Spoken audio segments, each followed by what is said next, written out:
बड़ी खबर precaution dose पर आ रही है। पीएम नरेंद्र मोदी की अपील के बाद प्रिकॉशन डोज लेने वालों की तादाद काफी बढ़ चुकी है। पीएम मोदी की अपील का बड़ा असर हुआ है।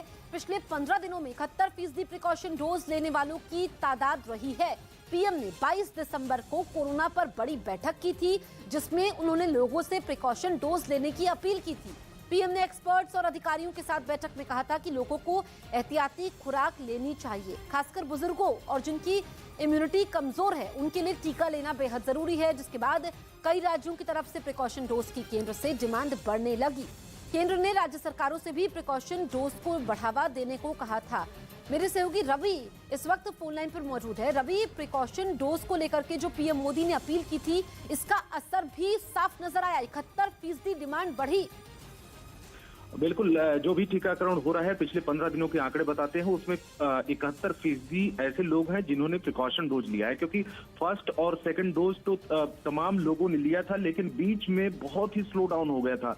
प्रिकॉशन डोज लेने वालों की तादाद बहुत कम हो गई थी। लेकिन चाइना और अमेरिका, जापान, कोरिया जैसे देशों में लगातार जो केसेस में जैसे ही उछाल आया, प्रधानमंत्री ने 22 दिसंबर को एक बड़ी बैठक की थी, जिसमें उन्होंने सीधे तौर पर अपील की थी। राज्य सरकारों से भी कहा था और लोगों से भी कहा था कि प्रिकॉशन डोज लेना जरूरी है। उसके बाद उसका असर देखने को मिल रहा है कि लोग बड़ी तादाद में सामने आ रहे हैं प्रिकॉशन डोज लेने के लिए।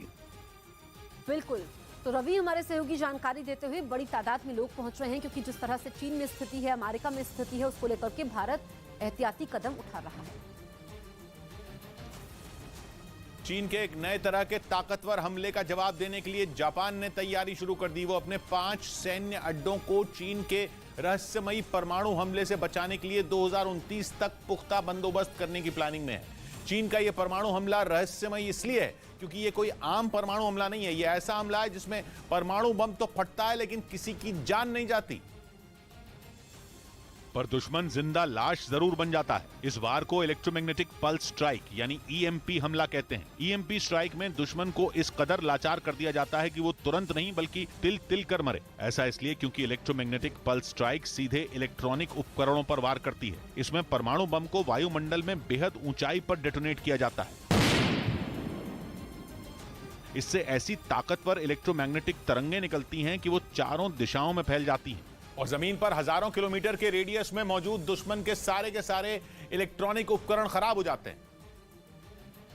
और इलेक्ट्रॉनिक आइटमों के बिना तो आज कोई काम मुमकिन ही नहीं। ईएमपी स्ट्राइक में इंटरनेट, मोबाइल फोन, टीवी और गाड़ियों से लेकर सेना के कम्युनिकेशन और रेडार सिस्टम तक तबाह हो जाते हैं। फाइटर जेट टेक ऑफ और लैंडिंग ही नहीं कर पाते क्योंकि उनके कंट्रोल रेडार काम करना बंद कर देते हैं। बड़े से बड़े हथियार बेकार हो जाते हैं क्योंकि इलेक्ट्रॉनिक उपकरणों के बिना कोई हथियार या सेंसर बनता ही नहीं। इसलिए माना जाता है कि ईएमपी हमला परमाणु हमले से ज्यादा खतरनाक है।